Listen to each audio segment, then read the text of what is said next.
একটা নতুন আলোচনা বা বিতর্ক তুলেছেন নাহিদ ইসলাম, এনসিপির নেতা। তার একটা পোস্ট, ফেসবুক পোস্টের উপর ভিত্তি করে প্রথম আলোর যে শিরোনামটা সেটা আপনাদের কাছে উল্লেখ করি।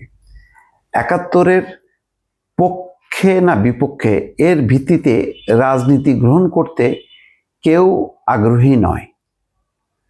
আচ্ছা, এটা তো সেই যুগ পার হয়ে আসছি না আমরা, সেটা তো 15 বছরে সেটা আওয়ামী লীগের ৭১-এর পক্ষে বিপক্ষে, মুক্তিযুদ্ধের পক্ষে বিপক্ষে, তাই তো ছিল।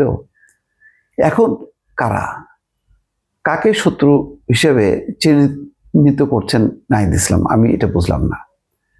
সবাই তো বলছে যে ২৪-৭১ একটা ধারা, মানে গণঅভ্যুত্থান, মানুষের আন্দোলন একটার পর একটা পার হয়ে আসছে।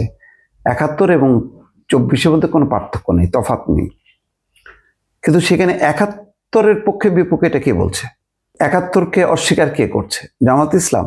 না, তারা তো অস্বীকার করছে না, তারা চুপচাপ আছে।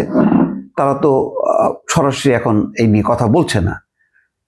তাহলে কাকে শত্রু বানাচ্ছেন? আসলে কি রাজনীতি করতে গেলে কাউকে না কাউকে সম্ভবত শত্রু বানাতে হয়, সেরকমই মনে হয় বিষয়টা।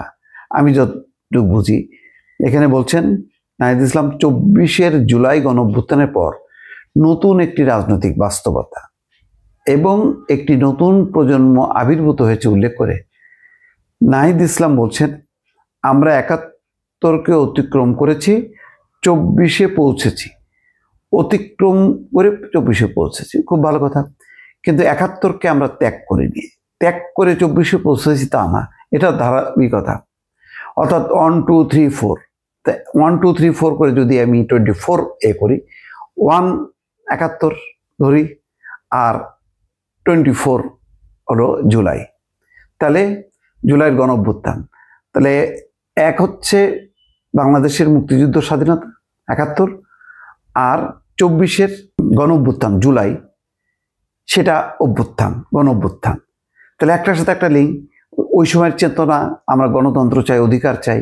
আমরা ২৪-এর যেই সেটা চাই কি, গণতন্ত্র চাই, অধিকার চাই, জালজালিয়াতির ভোট না, নিরপেক্ষ ভোট চাইতে এক সূত্রে গাথা।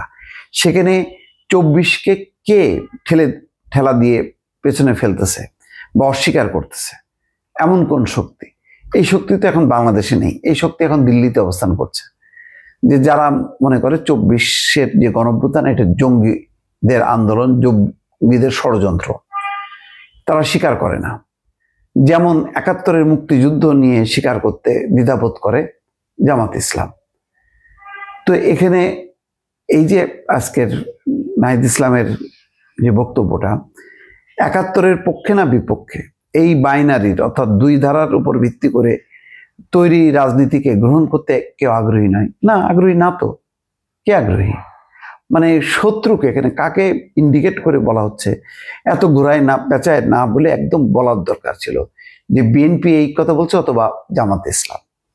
আমি এটা এত জটিল ধাঁধা আমি বুঝতেছি না। সম্ভবত এই জটিল ধাঁধা মানে এনসিপিকে কিছুটা বিতর্কের মধ্যে ফেলে দিয়েছে বা পিছিয়ে পড়েছে, কারণ তাদের এই কথাগুলো কেউ বুঝতে পারতেছে না কি বলতে চায় তারা, মানে কোনটার অভাব আছে, যেই অভাবটা নতুন একটা জিনিস সামনে নিয়ে আসছে। কেউ তো না। জুলাইয়ের গণঅভ্যুত্থানকে সবাই স্বীকার করছে, তো মেজর পার্টি যখন নাকি বিএনপি স্বীকার করে, যখন নাকি জামাত ইসলাম স্বীকার করে, তখন আর কি থাকে? তখন আর কেউ কাউকে তার শত্রু বানানোর দরকার নেই। সুতরাং আমার ধারণা এনসিপি একটা নতুন একটা শত্রু খুঁজে সেটাকে মানে টার্গেট করে সেটা একটা রাজনীতি সংগঠিত করতে চাচ্ছে। কিন্তু এই ক্ষেত্রে যেই বয়ানটা তারা সামনে এনেছে, এটা তো যথাযথ হবে না, এটা খুব জুৎসই হবে না। বলছে যারা এখনো এই পুরনো রাজনীতিকে ফিরিয়ে আনতে চায়, তারা দেশকে একটি অচল রাজনৈতিক কাঠামোতে ফিরিয়ে নিতে চায়। এটাও খুব অস্পষ্ট কথা। এটা তো সেই আওয়ামী লীগ, সেই আওয়ামী লীগ তো উৎখাত হবার মতো দিয়ে এই কথা এখনকার প্রেক্ষিতে কি সামঞ্জস্যপূর্ণ কিনা আমি এটা বুঝতে পারতেছি না।